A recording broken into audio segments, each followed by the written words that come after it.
श्रावण महिन्यातील अमावस्या जी पिठोरी अमावस्या म्हणून ओळखली जाते.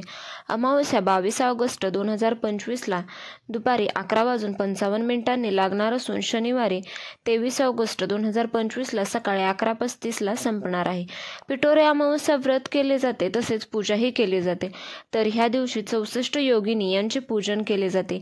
ही पूजा आपल्यामध्ये तसेच आपल्या मुलांमध्ये 64 कला योगिनींच्या गुणप्राप्तीसाठी केली जाते.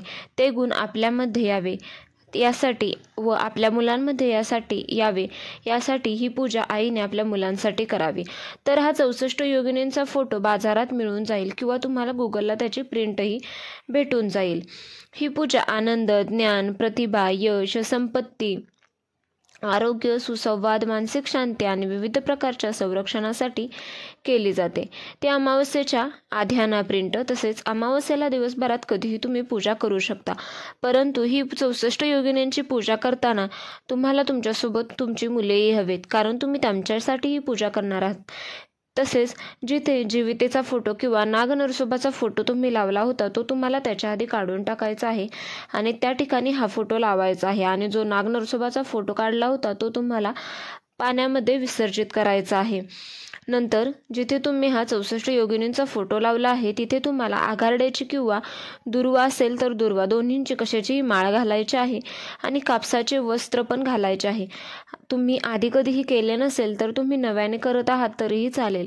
प्रार्थना करा. तसेच प्रार्थना करून झाल्यानंतर धूपदीप, हळद कुंकू, अक्षदा तुम्ही आणि तुमच्या मुलांनाही ते करायला सांगा.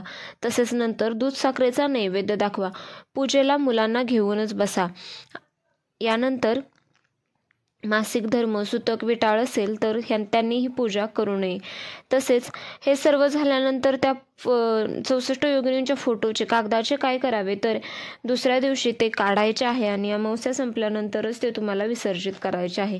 आणि या दिवशी मुलांचे औक्षण पण केले जाते. म्हणजेच तुम्ही जेव्हा 64 योगिनींची पूजा औक्षण करता त्याच्यानंतर तुम्हाला तेथे लगेचच तुमच्या मुलांसाठी औक्षण करायचे आहे. मुलांचे औक्षण करून झाल्यानंतर मुलांसाठी प्रार्थना करा की माझ्या मुलांना दीर्घायुष्य भेटू दे, माझ्या मुलांचे सर्व चांगले होऊ दे, त्यांना संपत्ती, आरोग्य, सुख, संपत्ती, यश, प्रगती, ज्ञान कधीच काही कमी पडू नये, त्यांना चांगले आरोग्य प्राप्त होऊ दे अशी प्रार्थना करावी.